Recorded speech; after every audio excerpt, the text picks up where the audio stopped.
बारिश के कारण पैदा हुए विपरीत हालातों में भी आशा वर्करों ने अपने धरने को जारी रखा।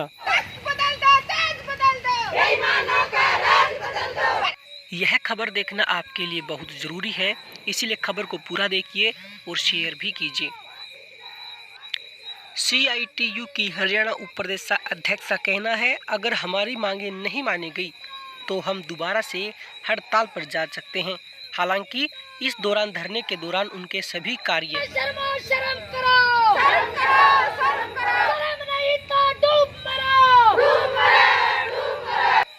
सुचारू रूप से चल रहे हैं और किसी प्रकार की बाधा नहीं आ रही है। उनका कहना है कि उनके कुछ साथियों पर मुकदमे दर्ज हुए हैं, वह निंदनीय है।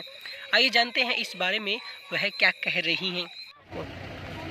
देखिए, आज ये हमारा जो धरना है 7 तारीख से हड़ताल चल रही थी, 26 को खत्म हो गया और 26 के बाद हमारे धरने जारी है। हड़ताल समाप्त कर दी क्योंकि जो हमारे कृष्ण वेदी हैं ऑस्ट्रेलिया ने आश्वासन दिया था कि मुख्यमंत्री से आपकी बात करवा देंगे, लेकिन मुख्यमंत्री से बात करवाने का नाम लेके हमारी हड़ताल तो समाप्त करवा दी। हड़ताल हमने सिर्फ पब्लिक को देख के हमने समाप्त की थी। धरने जारी इसलिए रखे थे क्योंकि सरकार पे हमें विश्वास नहीं है और सरकार पे जो हमने विश्वास नहीं किया वो हमारे सामने भी आ गया।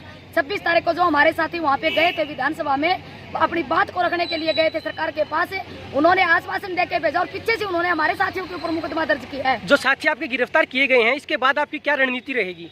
उसके बाद रणनीति यही है, कल हमने पूरे हरियाणा के अंदर प्रेस नोट दिए हैं कि या तो हमारे साथियों का मुकदमा वापस लिया जाए, नहीं तो पूरे हरियाणा की 20 की 20,000 आशा वर्कर और समस्त संगठन सर्व कर्मचारी संघ और शिट्टू मिलकर हम एक बहुत बड़ा आंदोलन करेंगे। वो तो उस दिन हम अपनी बात लेके गए थे।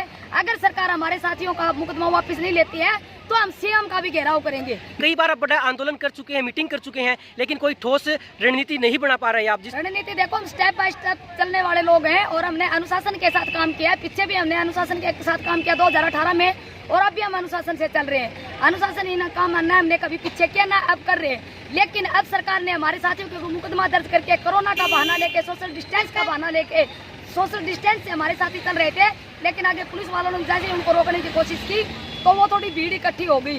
और हम सरकार से पूछना चाहते हैं, बड़ौदा चुनाव में हजार लोगों की जब रैलियां हो रही हैं तो उन नेताओं के ऊपर मुकदमा दर्ज क्यों नहीं होता? उनके ऊपर भी मुकदमा दर्ज होना चाहिए, क्योंकि कानून एक छोटे से छोटे किसान से लेकर और प्रधानमंत्री तक बराबर लागू होता है। तो ये हम बताते हैं सरकार को कि वो कानून या तो मंत्रियों के ऊपर भी लागू हो या फिर हमारी आशा बहनों के ऊपर जो इन्होंने कानून लागू किया है ये बिल्कुल निंदनीय है और हम सरकार की घोर निंदा करते हैं। एक बात और, आपका धरना अभी भी जारी है, हड़ताल तो आपने खत्म कर दी, लेकिन इस दौरान आपका जो काम है वो किस समय करते हैं और उस पर कितना प्रभाव पड़ता है आपके धरने का?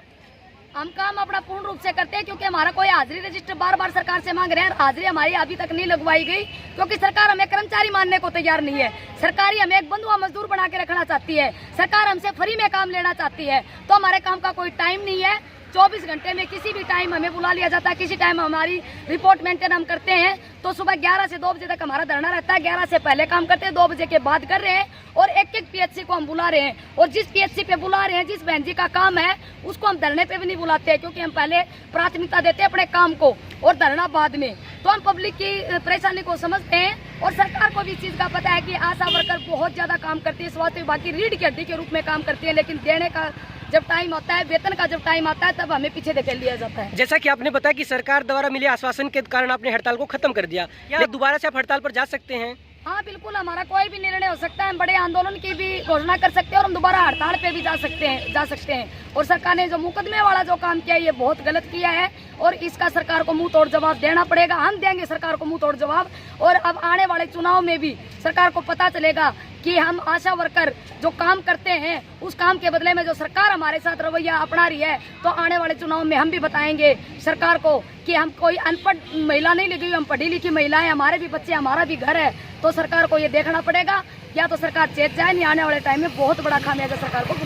जो पोल खोल एक अभियान चलाएंगे और इसी सरकार को पोल को खोल के रख देंगे कि जो कर्मचारी काम करता है उसके साथ दुर्व्यवहार करते हैं, उनका टाइम पे वेतन नहीं देते और वेतन में कटौती करते हैं, लेकिन जो ऐश करने वाले अधिकारी हैं, लूट मचा रखी है, उनके ये टैक्स तक माफ कर देते हैं। तो ये गलत है। किसान, मजदूर, छात्र और कर्मचारियों के साथ जो ये सरकार रवैया अपना रही है, तो ये आने वाले टाइम में मजदूर, किसान, छात्र, कर्मचारी सब इनको मुंह तोड़ जवाब देंगे। तो या तो सरकार चेत जाए, नहीं तो बहुत बड़ा खामियाजा सरकार को भुगतना पड़ेगा। अगर इनको इस चीज का घमंड है क्या हमें सत्ता से कोई नहीं उतार सकता, तो घमंड अंग्रेजों का भी था, अंग्रेजों को भी यहाँ से जाना पड़ा था, इनको भी सत्ता छोड़नी पड़ेगी अगर यही रवैया रखा तो, या फिर अपने रवैये को ये सुधारने। जो आपके साथी गिरफ्तार हुए हैं उनके संबंध में क्या संबंधित अधिकारियों से आपकी बातचीत हुई है?